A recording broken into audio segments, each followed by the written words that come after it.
राधे राधे। कार्तिक माह के शुक्ल पक्ष की एकादशी को देवउठनी एकादशी, देवोत्थान एकादशी, देवउठनी ग्यारस, प्रबोधनी एकादशी आदि नामों से जाना जाता है। इस दिन श्री हरि विष्णु निद्रा से जागते हैं। आज आप सुनेंगे देवउठनी एकादशी की पौराणिक कथाएं।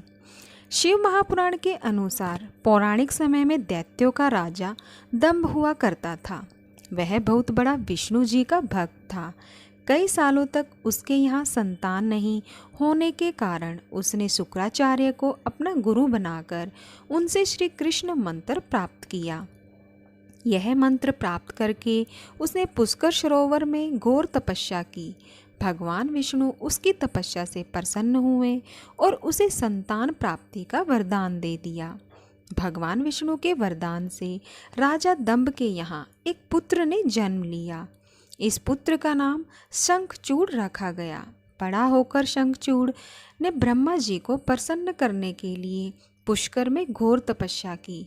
उसकी तपस्या से प्रसन्न होकर ब्रह्मा जी ने उसे वरदान मांगने को कहा।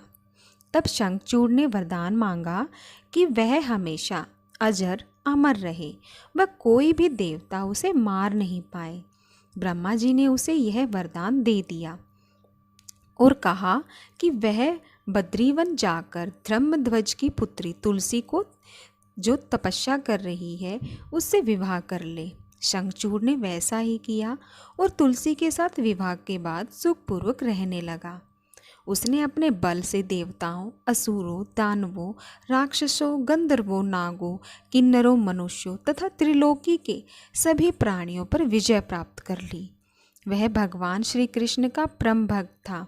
शंखचूड़ के अत्याचारों से सभी देवता परेशान होकर ब्रह्मा जी के पास गए और ब्रह्मा जी उन्हें भगवान विष्णु के पास ले गए।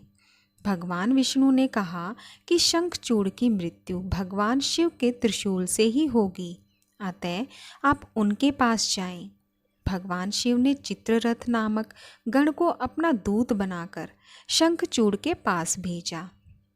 चित्ररथ ने शंखचूड़ को समझाया कि वह देवताओं को उनका राज्य लौटा दे, परंतु शंखचूड़ ने मना कर दिया और कहा कि वह महेश्वर से युद्ध करना चाहता है। भगवान शिव को जब यह बात पता चली तो वे युद्ध के लिए अपनी सेना लेकर निकल पड़े। इस तरह देवता और दानवों में घमासान युद्ध हुआ, परंतु ब्रह्मा जी के वरदान के कारण शंखचूड़ को देवता नहीं हरा पाए। भगवान शिव ने शंखचूड़ का वध करने के लिए जैसे ही अपना त्रिशूल उठाया, तभी आकाशवाणी हुई कि जब तक शंखचूड़ के हाथ में श्री हरि का कवच है और इसकी पत्नी का अस्तित्व अखंडित है, तब तक इसका वध असंभव है।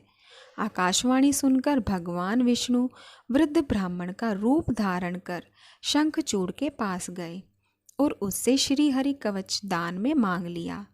शंखचूड़ ने वह कवच बिना किसी संकोच के दान कर दिया। इसके बाद भगवान विष्णु शंखचूड़ का रूप बनाकर तुलसी के पास गए। शंखचूड़ रूपी भगवान विष्णु ने तुलसी के महल के द्वार पर जाकर अपनी विजयी होने की सूचना दी।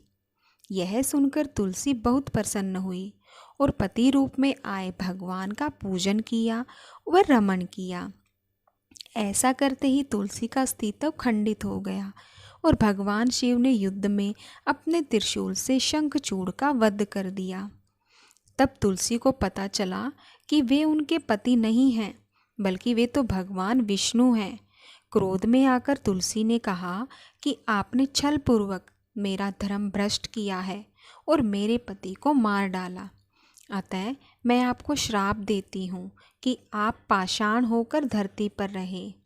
तब भगवान विष्णु ने कहा, देवी, तुम मेरे लिए भारतवर्ष में रहकर बहुत दिनों तक तपस्या कर चुकी हो। तुम्हारा यह शरीर नदी रूप में बदलकर गंडकी नामक नदी के रूप में प्रसिद्ध होगा। तुम पुष्पों में श्रेष्ठ तुलसी का वृक्ष बन जाओगी और सदा मेरे साथ रहोगी। तुम्हारे श्राप को सत्य करने के लिए मैं पाषाण अर्थात शालिग्राम बनकर रहूँगा। गंडकी नदी के तट पर मेरा वास होगा। देव प्रबोधिनी एकादशी के दिन भगवान शालिग्राम व तुलसी का विवाह संपन्न कर मांगलिक कार्यों का प्रारंभ किया जाता है। हिंदू धर्म मान्यता के अनुसार इस दिन तुलसी शालिग्राम विवाह करने से अपार पुण्य प्राप्त होता है। अब आप सुनेंगे देव प्रबोधिनी मतलब देव उठनी ग्यारस की दूसरी कथा। एक राजा था, उसके राज्य में प्रजा सुखी थी।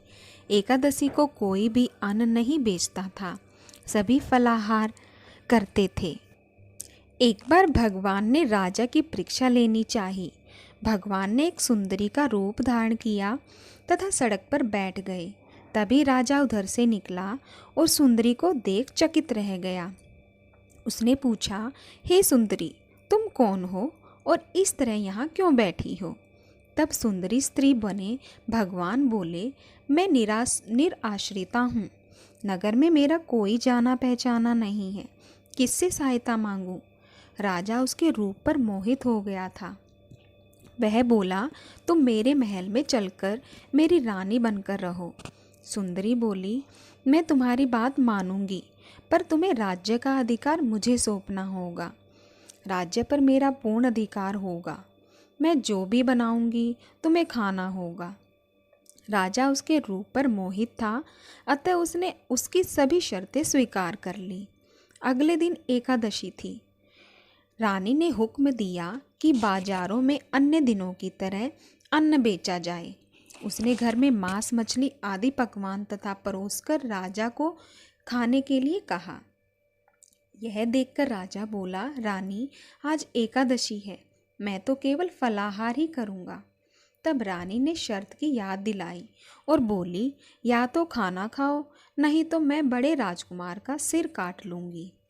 राजा ने अपनी स्थिति बड़ी रानी से कही तो बड़ी रानी बोली, महाराज, धर्म ना छोड़े, बड़े राजकुमार का सिर दे दें। पुत्र तो फिर मिल जाएगा, पर धर्म नहीं मिलेगा। इसी दौरान बड़ा राजकुमार खेल कर आ गया। माँ की आंखों में आंसू देखकर वह रोने का कारण पूछने लगा, तो माँ ने उसे सारी वस्तु स्थिति बता दी। तब वह बोला, मैं सिर देने के लिए तैयार हूँ। पिताजी के धर्म की रक्षा होगी, जरूर होगी। राजा दुखी मन से राजकुमार का सिर देने को तैयार हुआ। तो रानी के रूप में भगवान विष्णु ने प्रकट होकर असली बात बताई। राजन, तुम इस कठिन परीक्षा में पास हुए। भगवान ने प्रसन्न मन से राजा से वर मांगने को कहा। तो राजा बोला, आपका दिया सब कुछ है, हमारा उद्धार करें। उसी समय वहाँ एक विमान उतरा। राजा ने अपना राज्य पुत्र को सौंप दिया और विमान में बैठकर परम धाम को चला गया। अब आप सुनेंगे देवउठनी एकादशी की तीसरी कथा। एक राजा के राज्य में सभी लोग एकादशी का व्रत रखते थे। प्रजा तथा नौकर चाकरों से लेकर पशुओं तक को एकादशी के दिन अन्न नहीं दिया जाता था। एक दिन किसी दूसरे राज्य का एक व्यक्ति राजा के पास आकर बोला, महाराज, कृपा करके मुझे नौकरी पर रख लें। तब राजा ने उसके सामने एक शर्त रखी कि ठीक है, रख लेते हैं, किंतु रोज़ तो तुम्हें खाने को सब कुछ मिलेगा, पर एकादशी को अन्न नहीं मिलेगा। उस व्यक्ति ने उस समय हाँ कर ली, पर एकादशी के दिन जब उसे फलाहार का सामान दिया गया तो वह राजा के सामने जाकर गिड़गिड़ाने लगा, महाराज, इससे मेरा पेट नहीं भरेगा, मैं भूखा ही मर जाऊंगा, मुझे अन्न दे दो। राजा ने उसे शर्त की बात याद दिलाई, पर वह अन्न छोड़ने को राजी नहीं हुआ। तब राजा ने उसे आटा, दाल, चावल आदि दिए। वह नित्य की तरह नदी पर पहुंचा और स्नान कर भोजन पकाने लगा। जब भोजन बन गया तो भगवान को बुलाने लगा, आओ भगवान, भोजन तैयार है। उसके बुलाए पर पीताम्बर धारण किए भगवान चतुर्भुज रूप में आ पहुँचे तथा प्रेम से उसके साथ भोजन करने लगे। भोजन आदि करके भगवान अंतर्ध्यान हो गए तथा वह अपने काम पर चला गया। 15 दिन बाद अगली एकादशी को वह राजा से कहने लगा कि महाराज, मुझे दुगना सामान दीजिए। उस दिन तो मैं भूखा ही रह गया। राजा ने कारण पूछा तो उसने बताया कि हमारे साथ भगवान भी खाते हैं, इसलिए हम दोनों के लिए ये सामान पूरा नहीं होता। यह सुनकर राजा को बड़ा आश्चर्य हुआ। वह बोला, मैं नहीं मान सकता कि भगवान तुम्हारे साथ खाते हैं। मैं तो इतना व्रत रखता हूँ, पूजा करता हूँ, पर भगवान ने मुझे कभी दर्शन नहीं दिए। राजा की बात सुनकर वह बोला, महाराज, यदि विश्वास ना हो तो साथ चलकर देख लें।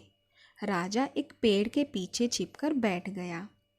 उस व्यक्ति ने भोजन बनाया तथा भगवान को शाम तक पुकारता रहा, परंतु भगवान नहीं आए।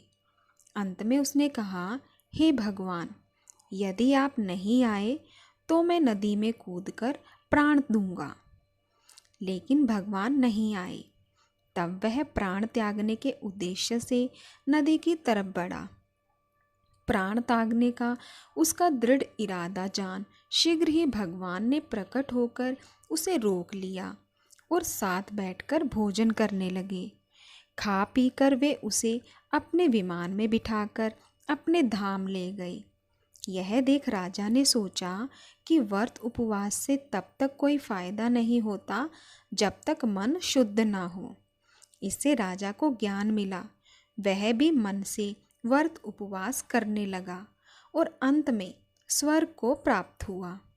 आपको ये वीडियो कैसी लगी कमेंट करके ज़रूर बताइएगा। वीडियो अच्छी लगी हो तो लाइक ज़रूर कीजिएगा।